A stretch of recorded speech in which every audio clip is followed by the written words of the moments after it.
Hola, ¿cómo están? Buenas tardes. Muchísimas gracias por estar acompañándonos el día de hoy en este live. Vamos a estar aquí esta tarde. Soy la doctora Paula Ponce de León y estoy aquí con el doctor Juan Carlos Sandomé, que es médico oncólogo de nuestra institución, donde vamos a compartir hoy unos minutos en esta tarde para poder hablar un poco acerca de los mitos y verdades sobre estos temas del cáncer de mama.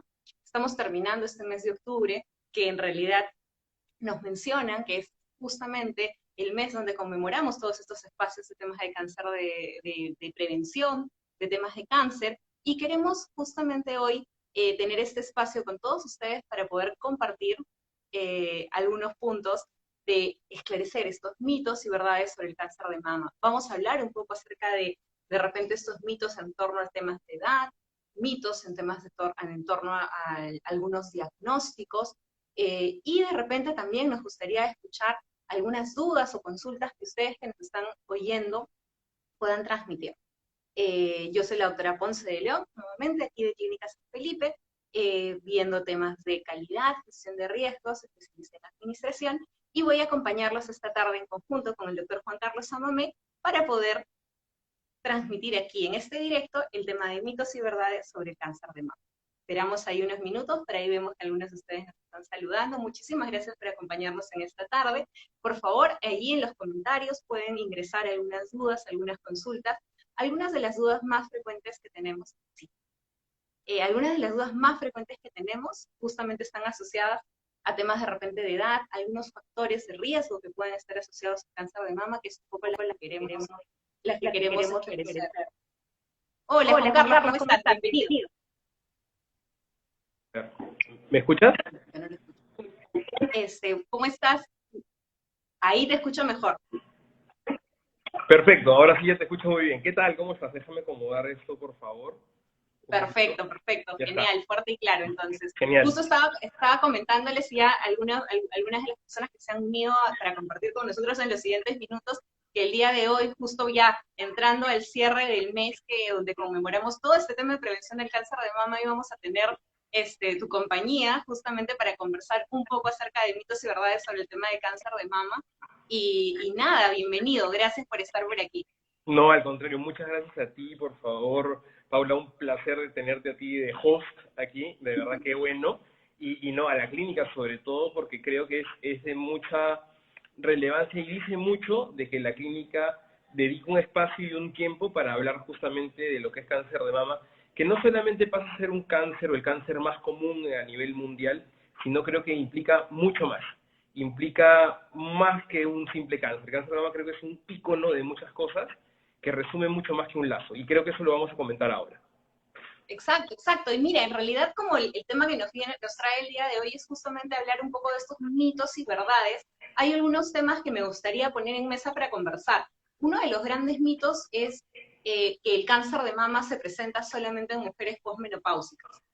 No sé, ¿qué nos puedes contar un poco de eso? Creo que hoy la tendencia es, sí, si una mujer ya está en la etapa postmenopáusica, ojo, hay que tener cuidado con eso, hay que ver factores de riesgo.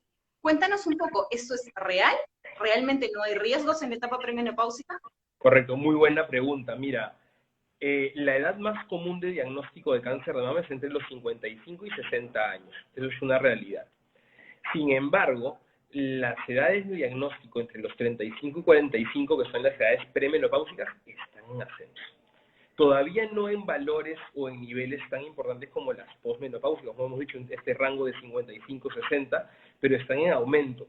Y eso nos hace voltear la vista y cambiar en cierta forma ciertas estructuras y ciertas dinámicas que estamos haciendo. Por ejemplo, una dinámica muy sencilla que es el tema de la mamografía. Nosotros siempre referimos de que la mamografía es fundamental hacerla al menos una vez al año desde los 45 años en adelante. Antes era de los 50, se bajó a los 45, pero es muy probable, Paula, de que bajemos a los 40 años, ya la edad de inicio de mamografías obligatorias de despistaje temprano. ¿Por qué? Justamente por este fenómeno de que estamos encontrando justamente esta elevación para poder detectar a tiempo y para poder diagnosticar casos más tempranos y tener mayores tasas de curación. Genial, y justo a eso iba este gran segundo mito que puede existir. Una de las cosas que es real en el mundo y es real en el Perú es que 2 de cada 3 diagnósticos de cáncer de mama se hacen ya en estadio avanzado.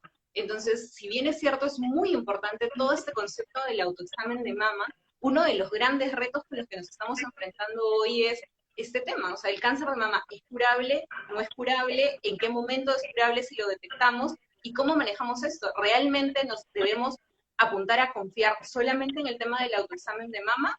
¿Qué otras opciones tenemos? Mira, es fundamental. Creo que el autoexamen, que de hecho hoy en día se le llama el autorreconocimiento, porque ¿sabes lo que pasa con la palabra examen? Fue un comentario en paréntesis, se le tiraba todo el pato a la paciente, ¿no? O sea, era como que, ¿sabes qué? Tú haces el autoexamen y de hecho muchas pacientes tenían, que se sentían como que habían fallado cuando se le diagnosticaba un cáncer, ¿no? Yo fallé y se sentían mal porque yo no me lo diagnostiqué, no me lo palpé, y no es el caso, ya no tienen por qué hacerse ese tema, ¿no? Sí reconocerse, sí conocer su anatomía, eso creo que es responsabilidad de todos, no solamente el tema de mama, sino en general. Entonces, el autorreconocimiento es una herramienta importante, pero no es la más importante, no es la fundamental ni la primordial. Y en este mes siempre se habla de tócate, tócate, tócate, tócate, tócate, tócate, y está bien, pero lo más importante es la mamografía. ¿Por qué? Y tú lo decías básicamente, porque el diagnóstico de cáncer de mama, en la gran mayoría de casos, se dan a partir de estadios localmente avanzados, son estadios 2, 3, que significa que son tumores que ya superan más de 2 o 3 centímetros porque se los puede haber palpado la mujer. Pero y si el tumor mide 1 centímetro o menos, no se los va a palpar. Entonces, de hecho, esa es la idea y el éxito de la mamografía, porque la mamografía detecta tumores no palpables, lesiones impalpables. Es decir, lesiones que pueden medir 2 a 3 milímetros, del tamaño de menos de un arroz. Eso lo puede estar detectando la mamografía y eso obviamente nos ayuda a detectar, mientras más temprano la enfermedad, muchas más opciones terapéuticas y mayor tasa de curación. Entonces, eso es fundamental tenerlo en mente. Sí, el autorreconocimiento es importante, se sugiere hacerlo 7 días después de la regla, del inicio de la regla en las premenopáusicas y una vez al mes fija en las pacientes posmenopáusicas, pero es una herramienta, es una ayuda.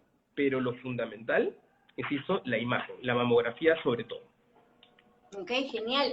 Mira, me parece súper interesante. Yo creo que en realidad es un tema que va cambiando cuando va pasando el tiempo, porque realmente hablar de un autoexamen implica que, claro, yo fallé si es que termino teniendo un diagnóstico. Creo que ese tema de autorreconocimiento genera mucha motivación y sí incentiva a conozcámonos para ver cuando en algún momento algo comienza a cambiar de manera distinta, a funcionar de manera distinta en nuestro organismo.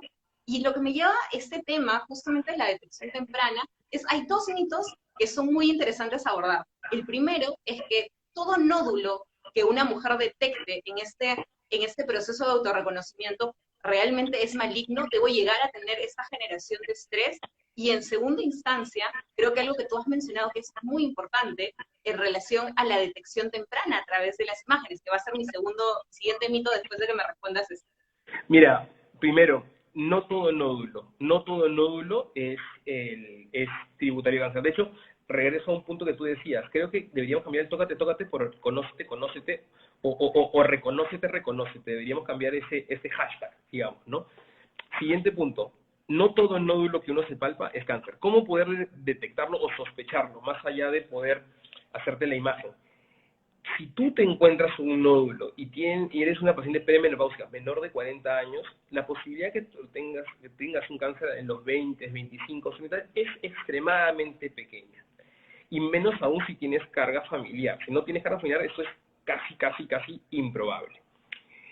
Pero ¿cuándo puedes tener una sospecha? Cuando tienes una lesión que tú te palpas en tu autorreconocimiento. Y estamos ahora en octubre, pero gente en noviembre, lejos de desaparecer, aumenta o sigue el mismo tamaño, en diciembre aumenta, en enero aumenta y va aumentando de tamaño progresivamente mensualmente y no se digamos, estanca o retrocede de tamaño, sino solamente va aumentando en aumento constante, eso ya es un signo para que tú vayas a consultar a tu mastólogo o a tu ginecólogo. El cáncer nunca retrocede, siempre va yendo hacia más.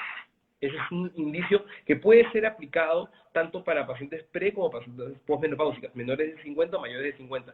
¿Por qué digo con las pacientes pre hacemos una diferencia? Porque en las patologías más comunes es mastopatía fibroquística, nódulos, etcétera, pero en las premenopáusicas estos pueden ser evanescentes, es decir, pueden aparecer y desaparecer con el ciclo menstrual. aparece el ciclo menstrual y esto, digamos, desaparece. Por eso es importante hacer el reconocimiento, porque quizás ahora en octubre lo tienes y en noviembre ya no lo vas a tener.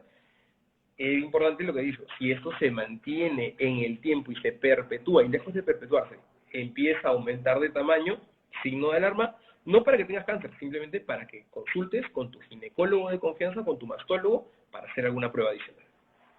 Ok, me parece buenísimo esto que tú mencionas porque creo que desmitifica este concepto de que todo nódulo y todo hallazgo puede ser maligno. Y en realidad eso es importante para todos ustedes y todos ustedes que nos están escuchando, que podamos tener esto en claro. Creo que este seguimiento, Juan Carlos, que tú planteas de poder ver cómo soy hoy, en este momento, hoy en octubre, si es que nunca lo he hecho antes, y cómo mi cuerpo va cambiando y va evolucionando durante los meses, es un excelente marcador.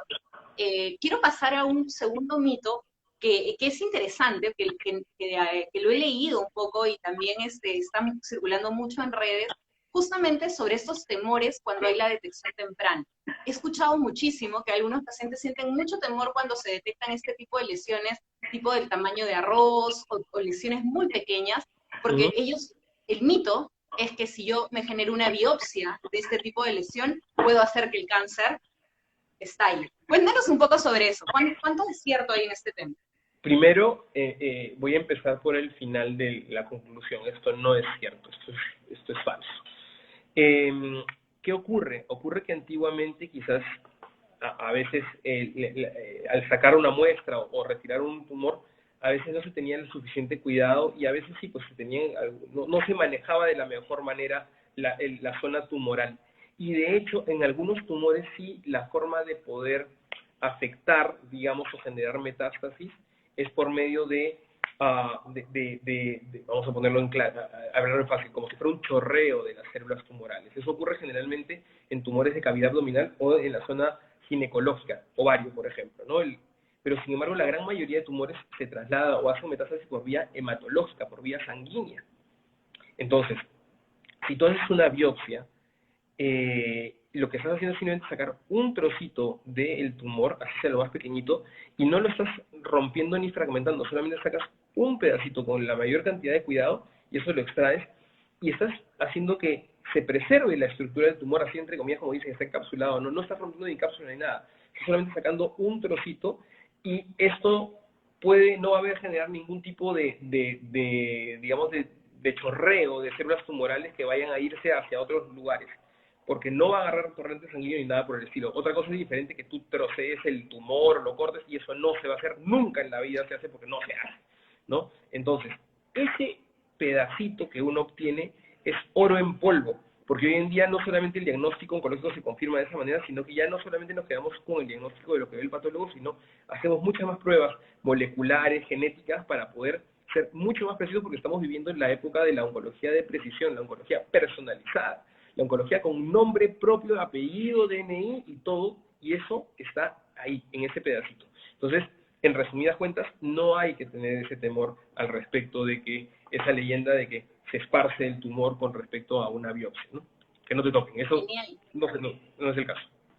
Genial, me parece buenísimo y solamente Juan Carlos, porque he visto que por ahí tenemos 4 o 5 personas que recién se enganchan con nosotros, y tú me corriges si me equivoco, pero es importante que tengamos en claro que muchas veces existe este temor, uy, esta lesión es muy chiquita, ¿no? Y puede ser el pensamiento de algunas de las pacientes, es muy chiquita, mejor me la controlo con imágenes en 3 meses, 4 meses, 5 meses, a ver qué pasó.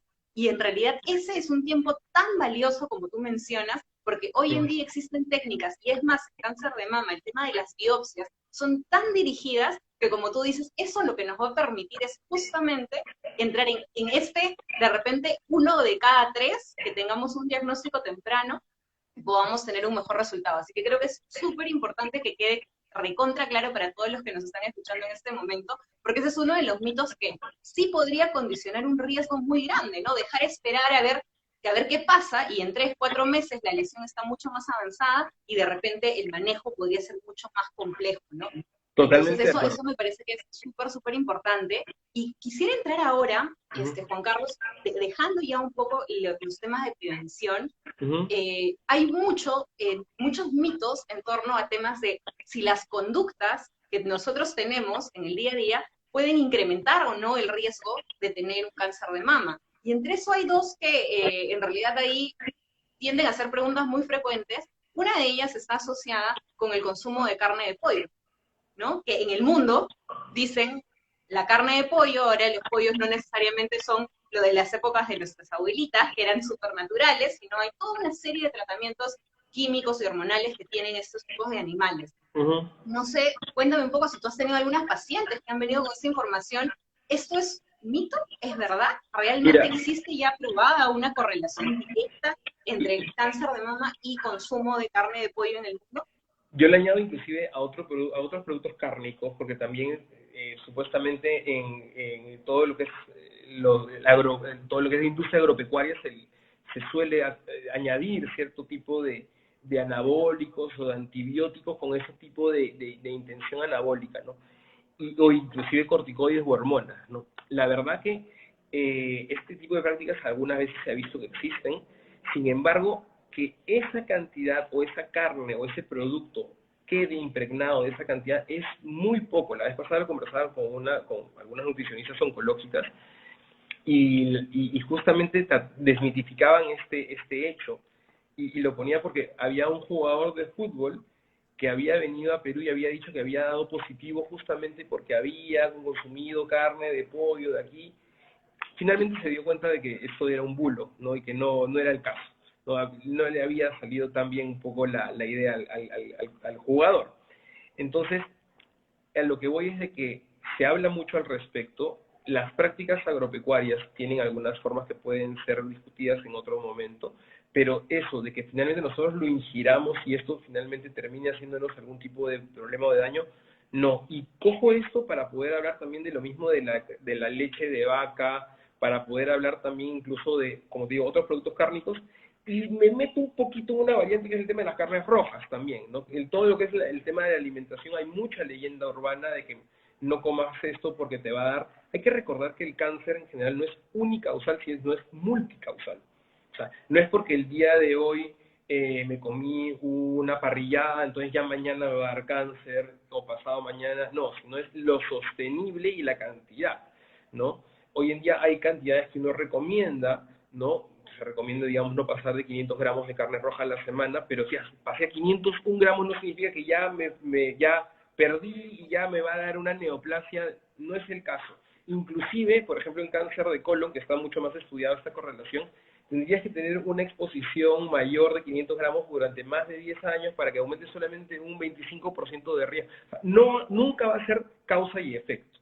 Eso lo digo para en general. Eso sí es importante tener cuidado y rescato de que para cáncer de mama sí está estipulado el tema del sobrepeso. El tema de la dieta es importante, pero sobre todo por el sobrepeso, porque sí, lo que está demostradísimo es sobrepeso, cáncer de mama. Eso sí es una correlación muy estudiada, no solamente para generar un cáncer, sino en pacientes que ya tienen el diagnóstico. Un paciente con cáncer de mama, con sobrepeso, responde peor que un paciente con normopeso con cáncer de mama. Claro, en realidad yo creo que este tema de conductas nos están permitiendo realmente mirar las cosas distintas. Yo creo que lo que tú mencionas es súper importante y para todos los que nos escuchan, estos son temas acumulativos. No es que la conducta del día de hoy nos va a generar algún tipo de cambio trascendental, sino son temas acumulativos.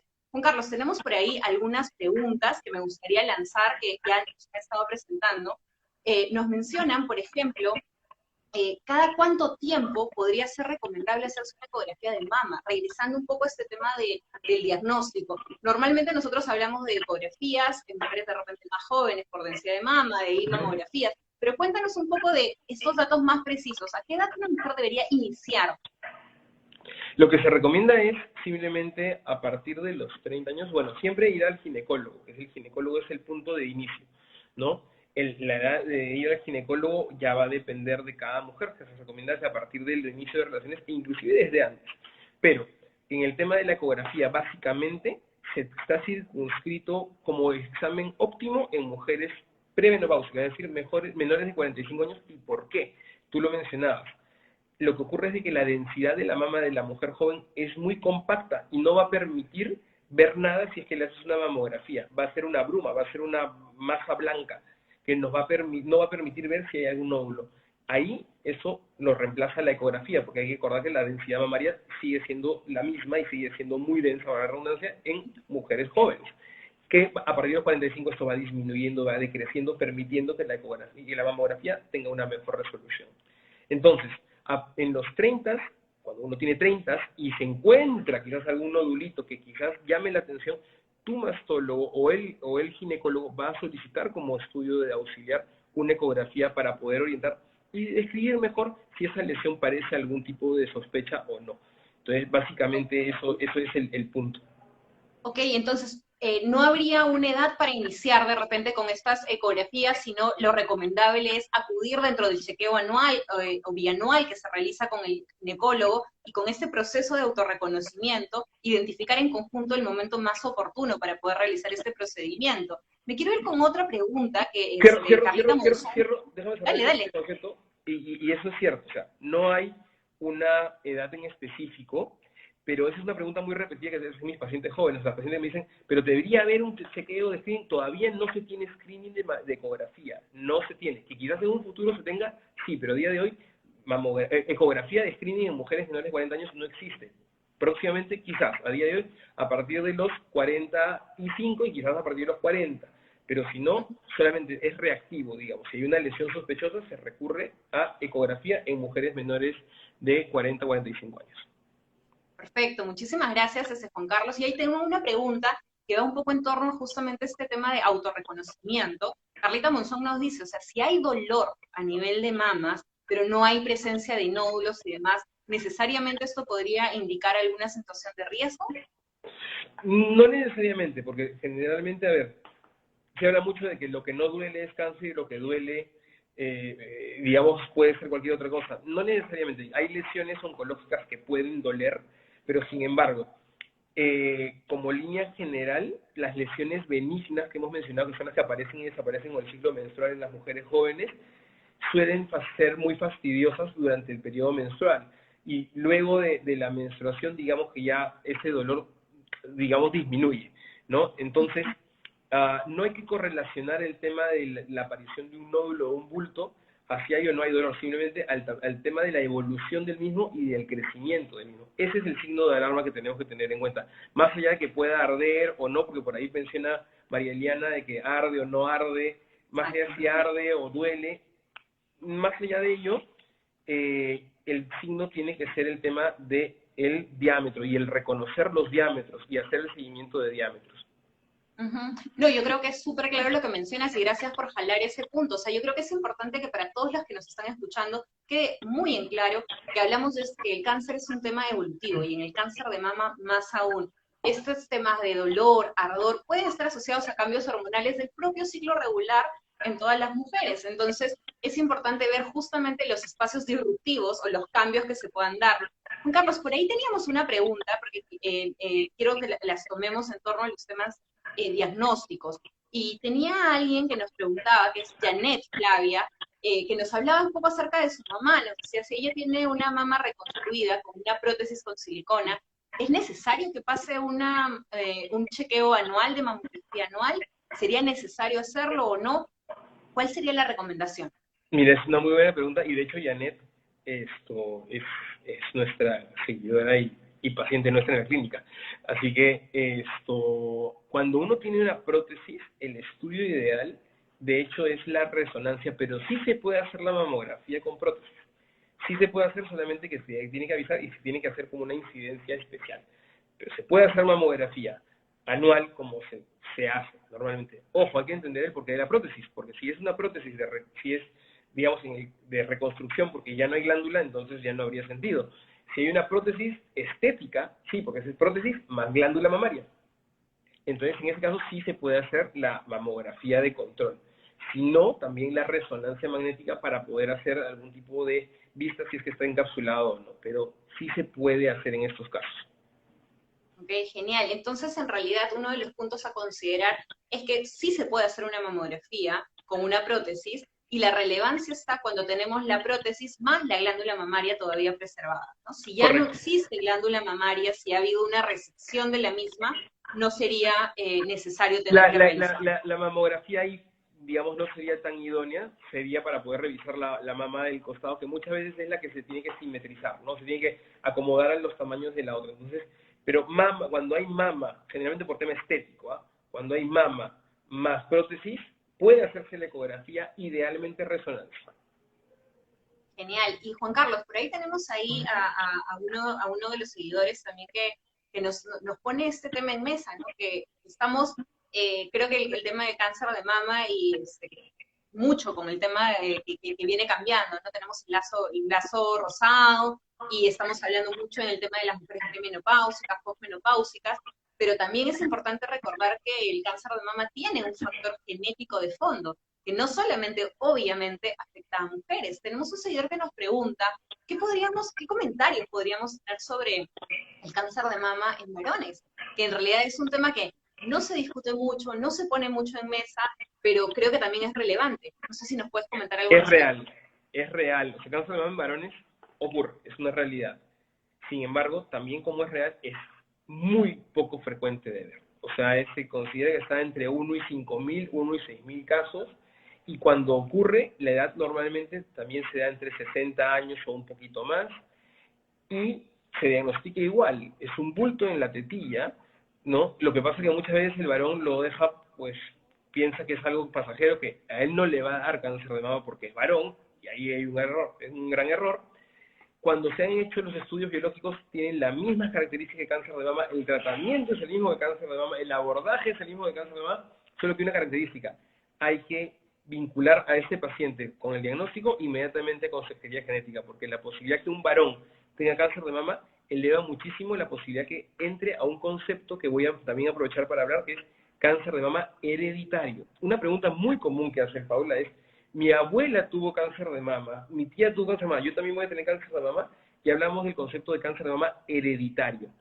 El cáncer de mama hereditario solamente ocurre en 15% de los casos. Suman todos los casos de cáncer de mama del mundo, 15% de ellos solamente están producidos por un tema hereditario. ¿Y cómo se produce esto? Porque hay un gen que está heredado, así como los ojos verdes o como el pelo ensortijado, lo mismo se hereda, pero un gen que esté, digamos, provocando o favoreciendo la generación de un cáncer de mama o de ovario, que van de la mano. ¿Cómo se reconoce eso? Si en la familia hay un varón con cáncer de mama, si hay en la familia 2 o más generaciones directas con cáncer de mama, abuela y madre, madre y hermana, si en la familia también ocurren fenómenos de lo mismo, pero con o cáncer de ovario o con cáncer de próstata. Papá cáncer de próstata, hija con cáncer de mama, o abuelo cáncer de próstata, hijo o hija con cáncer de mama, entonces, o cáncer de ovario. Cuando existen estos parámetros y además edades de diagnósticos menores de 40 años, no digo que sea pero puede ser un o, alguna de esas características, ya son señales de alerta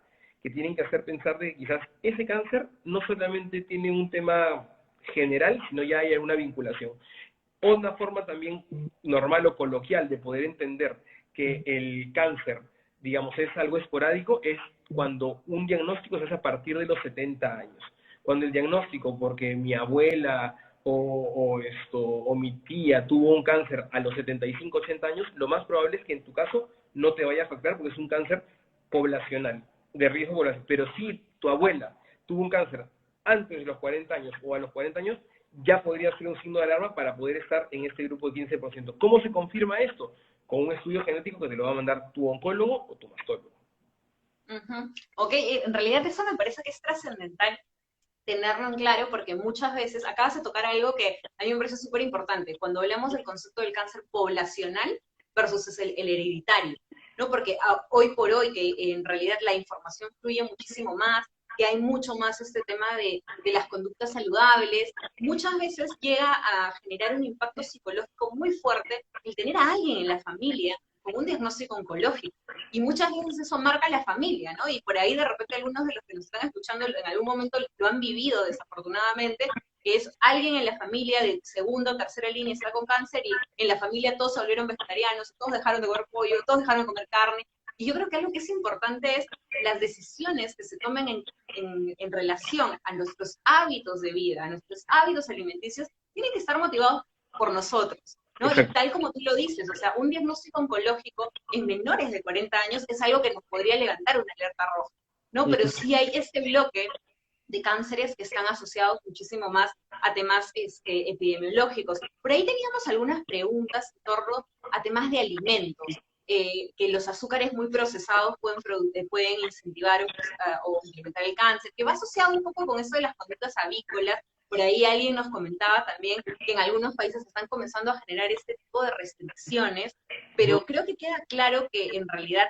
hoy día no tenemos evidencia suficiente para hablar de una correlación directa, ¿no? Pero, ¿cuáles son las recomendaciones en torno un poco a estos hábitos alimenticios, selección de dietas alimentarias que puedan ser restrictivas, que tú manejas hoy por hoy con tus pacientes, ¿no? Porque la idea es que un paciente que tenga este tipo de diagnóstico, per se, por el diagnóstico, ya está enfrentando una ardua batalla. En realidad, generarle todas las restricciones del mundo, de repente no necesariamente van a sumar. ¿Qué opinas sobre eso? Totalmente de acuerdo. Mira, primer punto, y regresar a lo que digo, para que ocurra un cáncer tiene que ser multifactorial. Y no tenemos, o sea, si tú me dices la causa exacta de cáncer de mama, no la conocemos. Podemos entender varios factores de riesgo, entre ellos el tema de la alimentación.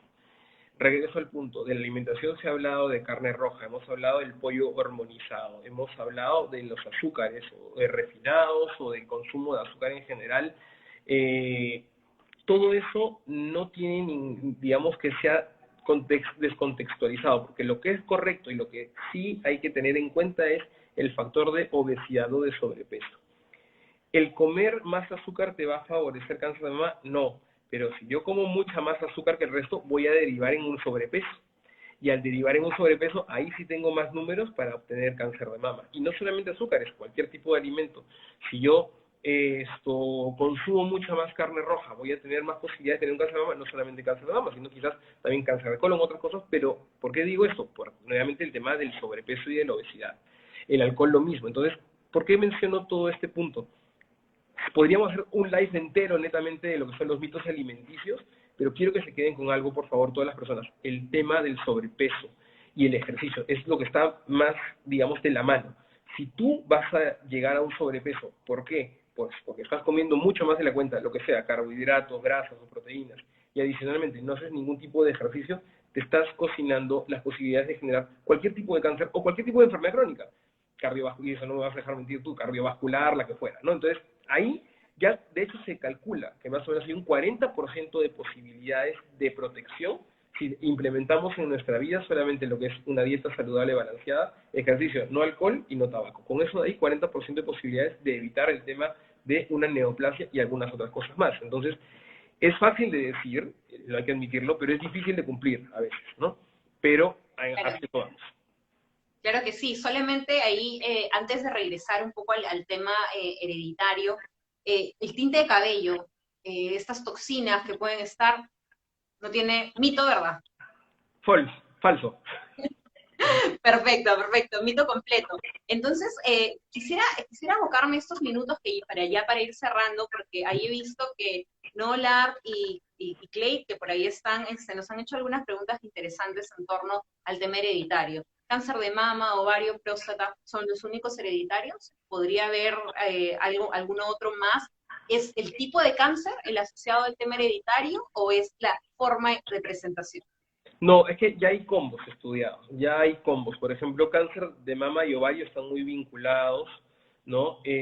O por ejemplo, la mutación más común dentro de todos los cánceres hereditarios, ese 15% es la mutación del gen BRCA o BRCA o BRCA, y se nos viene a la mente Angelina Jolie, ¿no? Y en este caso está muy vinculado con también mama, ovario y próstata y páncreas, por ejemplo. Entonces, ya vienen en combos, ¿no? Porque también le dicen, doctor, mi abuela tuvo cáncer de piel, y después mi sobrino tuvo cáncer de riñón, y cáncer de cerebro, de pestaña, lo que fuera, y muchas veces no hay correlación. Para eso, nosotros los oncólogos cogemos algunos alertas, algunos awareness, y lo que hacemos es procesarlo, y si tenemos alguna duda, o ya sentimos que hay algún tipo de factor de estos que ya están asociados, como te digo, esos binomios mama-ovario, próstata, colon, páncreas, ¿no? Lo derivamos a un genetista específicamente, quien ya no solamente hace un árbol genealógico, sino que ya pide una prueba, que son de 180 o de 200 genes, y ahí ya te vas a ir con nombre propio y apellido, si es que estás en ese paquete o no. Exacto, y quiero ir cerrando, Juan Carlos, primero agradecerte por todo el tiempo y creo que ha sido súper rico esta conversación.